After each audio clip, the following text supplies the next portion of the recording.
பிஸ்மில்லாஹிர் ரஹ்மானிர் ரஹீம். அளவற்ற அருளாளன் நிகரற்ற பேரன்புடையோன் எல்லாம் வல்ல அல்லாஹுவின் திருப்பெயரை கொண்டு ஆரம்பம் செய்கின்றோம்.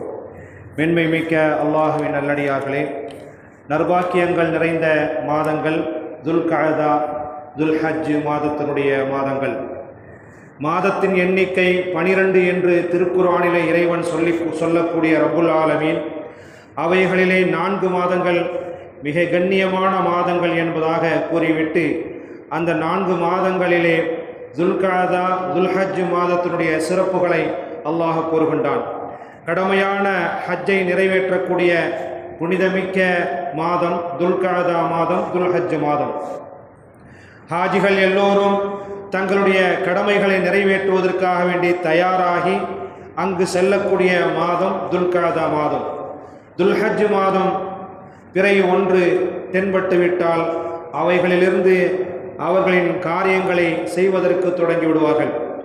இஸ்லாத்தின் 50 கடமைகளில் ஒன்றான ஹஜ்ஜுடைய கடமையை ஒருவர் வசதி வாய்ப்புகள் பெற்றிருந்தால் அதை அவர் நிறைவேற்றி கொள்ளட்டும் என்பதாக வலில்லாஹி அலன்னாசி ஹஜ்ஜுல் பைத்தி மன் இஸ்ததாஅ இலைஹி சபீலா, பாதையால் யார் அல்லாஹுடைய வீட்டுக்கு செல்வதற்கு சக்தி பெற்றாரோ அவரின் மீது ஹஜ் செய்வது கடமை என்பதாக திருக்குர்ஆன் நமக்கு சொல்லி காட்டுகின்றது.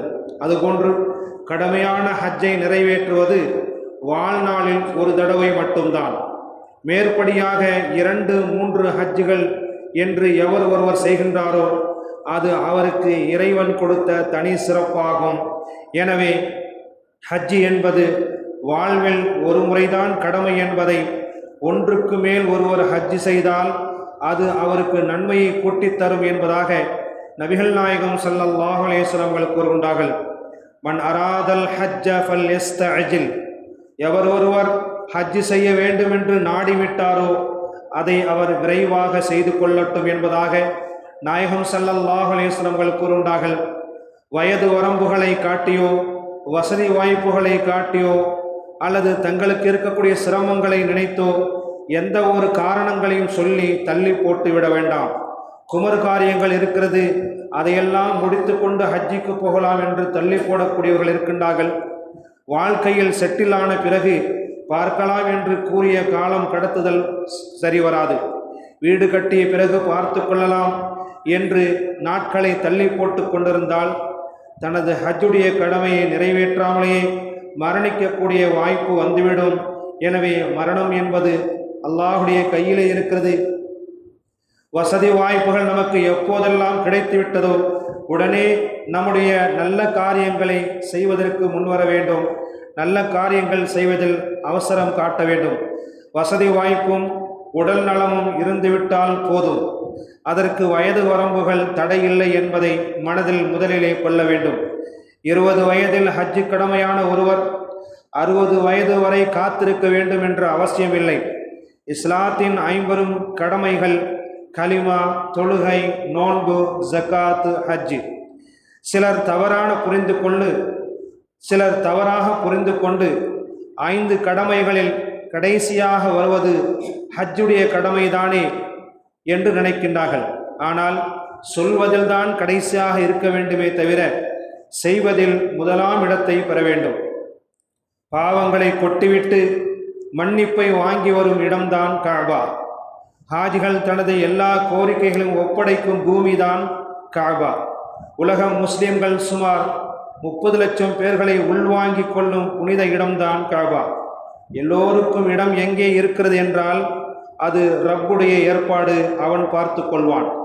ஒரு குழந்தை இருக்கும் தாயின் கருவில் 2-3 குழந்தைகள் இடம் தருவது போல ஒரு குழந்தை இருக்கக்கூடிய இடத்திலே, ஒரு தாயின் கருவறையிலே 2-3 குழந்தைகள் தங்குவதற்கு எப்படி ரப்புல் ஆலமீன் இடத்தை கொடுத்தானோ அதுபோன்று எத்தனை லட்சம் மனிதர்கள் கஅபா என்ற அந்த ஆலயத்திலே ஒன்று கூடினாலும் அங்கே தங்குவதற்கும் தூங்குவதற்கும் தொழுவதற்கும் இபாதத்துகள் செய்வதற்கும் அல்லாஹு தஆலா இடத்தை விரிவாக்கி தருவான்.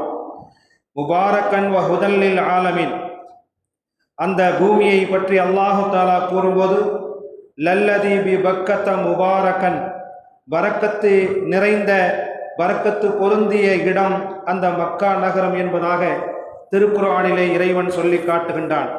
எனவே கடமை நிறைவேறினால் போதும் என்ற எண்ணத்திலே நம்முடைய ஹஜ்ஜுடைய கடமை இருக்கக்கூடாது.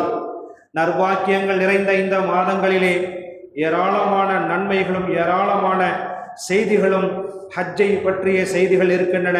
தொடர்ச்சியாக அதை நாம் பார்த்தும் வருகின்றோம், கேட்டும் வருகின்றோம். அந்த அடிப்படையிலே இஸ்லாத்தின் 50 கடமைகளில் ஒன்றான ஹஜ்ஜை நிறைவேற்றுவதற்காக வேண்டியுள்ள வசதி வாய்ப்புகளை யாரெல்லாம் பெற்றுவிட்டோமோ அவர்கள் நாம் வரக்கூடிய ஆண்டுகளிலே நீயத்தை வைத்து அல்லாஹுடைய அந்த வீட்டை பார்ப்பதற்காக வேண்டியும் அந்த கடமையை நிறைவேற்றுவதற்காக வேண்டியுள்ள நீயத்தையும் முழுமையாக வைக்க வேண்டும். யாரெல்லாம் இந்த வருடத்திலே ஹஜ்ஜு செய்ய வேண்டும் என்ற நீயத்தை வைத்து அல்லாஹு தாலா அவர்களுடைய நீயத்தை கபூலாக்கினானோ அதுபோன்று அடுத்த ஆண்டிலே நானும் ஹஜ்ஜு செய்ய போகின்றேன் என்று யாரெல்லாம் நீயத்தை வைத்திருக்கின்றார்களோ அவர்களுடைய நீயத்தையும் அல்லாஹு தாலா கபூலாக்கி தருவானாக. சுப்ஹானல்லாஹி வபிஹம்திஹி சுப்ஹானக்கல்லாஹும்ம வபிஹம்திக அஷ்ஹது அல்லா இலாஹா இல்லா அன்த அஸ்தக்ஃபிருக வ அத்தூபு இலைக். சுப்ஹான ரப்பிக ரப்பில் இஸ்ஸத்தி அம்மா யசிஃபூன் வஸ்ஸலாமுன் அலல் முர்ஸலீன் வல்ஹம்துலில்லாஹி ரப்பில் ஆலமீன். ஸல்லல்லாஹு அலா முஹம்மத் ஸல்லல்லாஹு அலைஹி வஸல்லம். ஸல்லல்லாஹு அலா முஹம்மத் ஸல்லல்லாஹு அலைஹி வஸல்லம். ஸல்லல்லாஹு அலா முஹம்மத் யா ரப்பி ஸல்லி அலைஹி வஸல்லம். அஸ்ஸலாமு அலைக்கும் வரஹ்மத்துல்லாஹி வபரகாத்துஹு.